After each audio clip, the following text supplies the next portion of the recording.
What's up guys, Random Razor here with another tech video for guys today. In this video, as I mentioned yesterday, the new MacBook Pros for 2011 have been actually released today, February 24th, 2011. And we saw some things that we were expecting, and we saw some things that we unfortunately didn't get. But, you know, it's better than nothing. But anyways, overall, it's definitely a good time to pick up a MacBook Pro if you want to, as these are pretty decent specs. And although we didn't see a design change or anything, you know, too dramatic, they're still pretty nice laptops, and you should definitely be satisfied with them.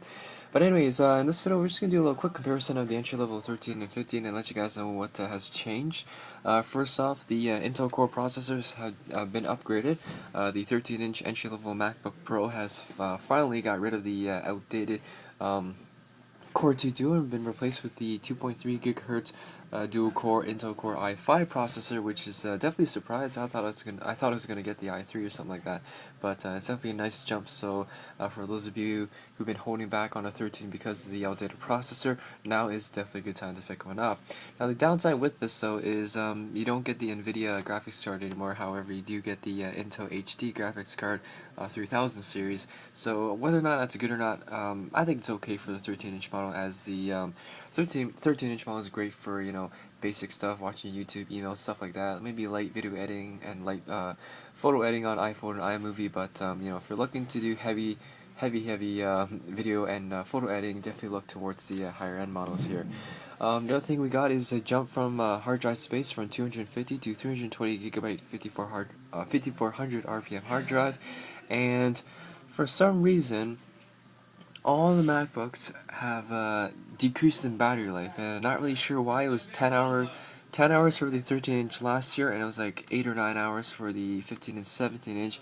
So I'm not really sure why that happened. That seems like a bad thing for Apple, but my guess on this is because of the new Intel cores, which is a possibility, or the fact that they just you know, consume more power, or Apple's just want to be a bit more accurate, since I don't think too many people have been getting 10-hour battery life. But on the comparison chart, it said 7-hour battery life with the Wi-Fi internet browsing on. So you know, that might be why, but not really sure how Apple judges their battery lives. My guess is just, you know, minimum settings on everything.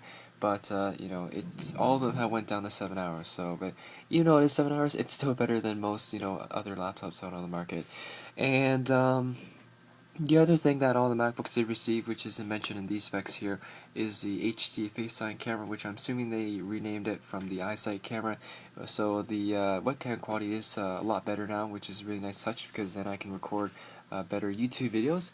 And I think that's pretty much it for the oh, all laptops have the Light Peak technology, the Thunderbolt next generation of you know, data transfer, which is supposed to be better than USB 3.0, which the MacBooks did not get. They still stuck with two USB ports that are 2.0, as well as oh yeah, and that's pretty much it for the USB ports, just two.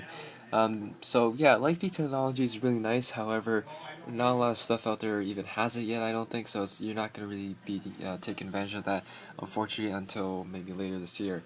Um, Anyways, the entry-level 15-inch MacBook Pro, which is what I've been looking at, now features a 2 GHz quad-core Intel Core i7 processor, which is definitely a nice jump from last year, and I'm definitely excited to get that.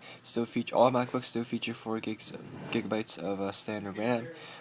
The hard drive has been bumped from 320 to 500 for the entry-level 15-inch MacBook Pro, and still features Intel's HD Graphics 3000 integrated graphics card, but also has a discrete AMD Radeon HD 6490M with 256 megabytes of graphics card. So you know, it does the same thing from last year. If you need the higher graphics card, it'll switch from the Intel to the AMD one. If not, it'll just switch back, you know, conserve power and all that. And 7 hours of battery life, and of course it has the Thunderbolt technology in it, as well as the FaceTime HD camera. And if you don't think that's good enough for you, you can always opt for the higher end option here for the 2.2 gigahertz Intel Core i7 for the higher end 15-inch model, which features a 1 gigabyte video card, which might be nice for a lot of people out there, but it does come at a cost, so that's a bit of a bummer. And of course, I don't really want to touch in too much about 17-inch, but as you can see here, specs have been upgraded on that, but personally, I don't really see why someone would want a huge 17-inch laptop. Anyways, all the quad cores do feature turbo boost technology. So, for example, actually they use a 2.3 gigahertz. So yeah, quad-core processor up to 2.3 gigahertz, which is the entry-level one, which can turbo boost it up to 3.4 gigahertz, which is really nice. So if you need that extra oomph, you can definitely get that. You can also customize the memory to 8 gigs, hard drive up to 750, and of course you have these solid-state drives as an option. And the other thing was, a lot of people mentioned that the 13-inch would get a higher resolution. Unfortunately, you're still getting the 1280 by 900 or it was 1280 by something. I just forgot. Let's just find out. And sorry if my voice is kind of low or something today because it's the morning and it doesn't say here, but I'm pretty sure it's 1280 by 800 or 900 resolution. It's the same thing as last year, so it's a bit of a bummer. The 15-inch still has the option to go high res if you really want to, and it is $10 cheaper, I believe. So as you can see, its standard is 1440 by 900, but you can upgrade it to high resolution by 1680 to 1050 glossy or anti-glare, which is another $135 with the anti-glare, or $90 for just the high resolution. So it cranks the price up to $1884, and it's available in 1 to 3 business days. So I guess they're just starting to pump out these MacBooks right now. I've been really debating on whether just to order from a website or just get it the standard configuration at Best Buy, because I don't have a credit card and I don't want to hassle people to help me with that. But what just happened here? Oh, well, this works too. But anyways, that's pretty much it. So it's not, in terms of a huge redesign change or liquid metal or, anything big like that.